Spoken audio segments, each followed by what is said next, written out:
A young football player from Brunswick took his own life last month. The pandemic has impacted everyone. So we thought we should talk to some teenagers and the people who work with them every day to hear their perspective about the mental health side of being a student athlete during pandemic.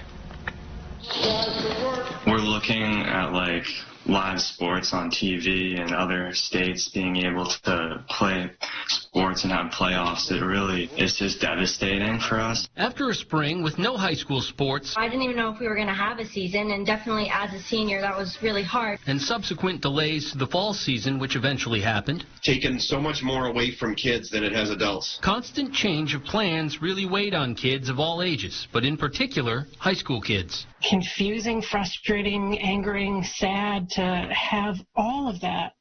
All of it disrupted. It shouldn't be surprising it's hard on kids who are doing their best to make the best out of a difficult situation. I wasn't sure to begin with if any girls would even come if there was a season, and 21 girls came and we took everybody. I was very proud as a captain to be on a team of girls and underclassmen that were so happy to still be part of a team. The outdoor fall sports season did allow many to feel somewhat normal. Just competing again and like having a real competition with winners. But most winter sports move indoors, and it caused debate over safety. As long as they can have that contact with each other, they tend to stay more in a positive mindset, because at first when things kept getting pushed back, they were getting pretty discouraged. Delays caused by concerns of controlling COVID-19 spread. When things change as often as they're changing, that's harmful to mental well-being for a lot of people. Most of us expect and in many cases kind of require routine. Practices finally resumed for many schools last week and more schools this week. I think all of us have sort of been grasping for some level of normalcy. There comes a point where you want to hear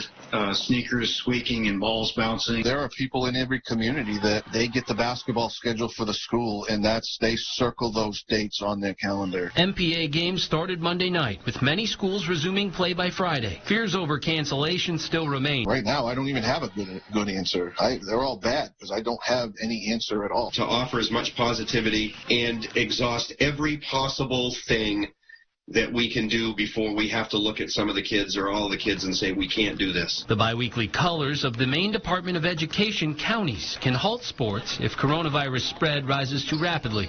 Fridays used to be really fun days, but they're filled with stress right now because, we're hanging on a color. These seniors already know this winter sports season won't end with traditional championship events. Having the season in general, like whether it's in person or if we just videotape it and we still get to interact with people, either way, I'm happy to be doing it. Just knowing that we won't be able to have a tournament is pretty hard to cope with, as a lot of us don't know how to cope with things like that. Sports is a lot of kids' coping skills. We'll share part 2 of our student-athlete mental health series tomorrow and the importance of that. We continue our series on student-athlete mental health during the pandemic tonight with part 2. We look at the serious issue at hand and some of the supportive steps being taken.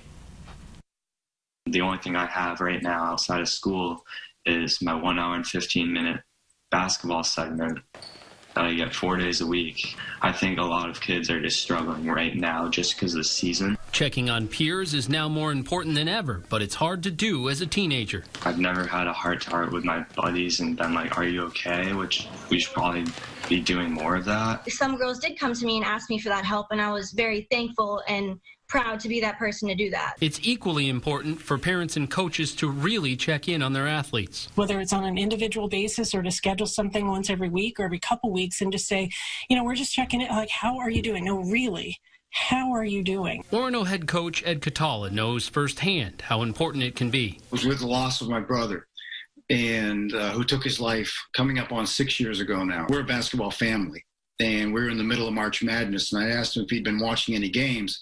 And he said, what games?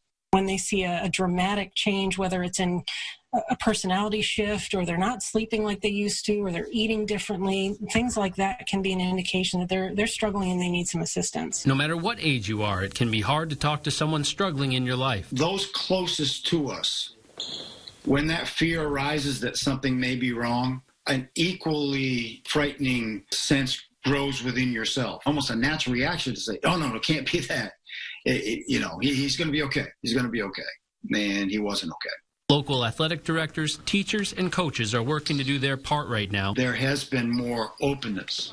There have been more resources.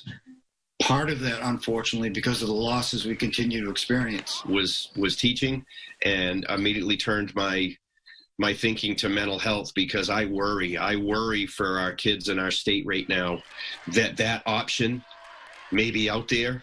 Local athletic directors have been having virtual meetings to help each other through this. There is concern on my end about, the adult mental health. I mean, we've been at this for 9-10 months now of our whole, fixed, this mindset and this approach that we've had for so long, it just got turned upside down. And ORONO came up with a way for the kids to be able to meet with a more open floor. Put together a leadership council. And one of the things that we try to monitor and encourage in those conversations is, how are guys doing? Is there somebody coach needs to check on? If other teams implemented that, I think it's super nice for us to have that, just for a connection to the teammates that wouldn't necessarily be friends outside of the court, where we can sort of communicate. As important as communication is for local teams while they compete, it seems more important now to take a minute and communicate outside the lines. We're going to be okay. This is going to be okay. It's confusing and it changes every day, which is frustrating beyond belief, but it will get better. You can find part 1 of our series on our website, wabi.tv. I hope kids and adults alike know you aren't alone in this challenge. Back to you guys.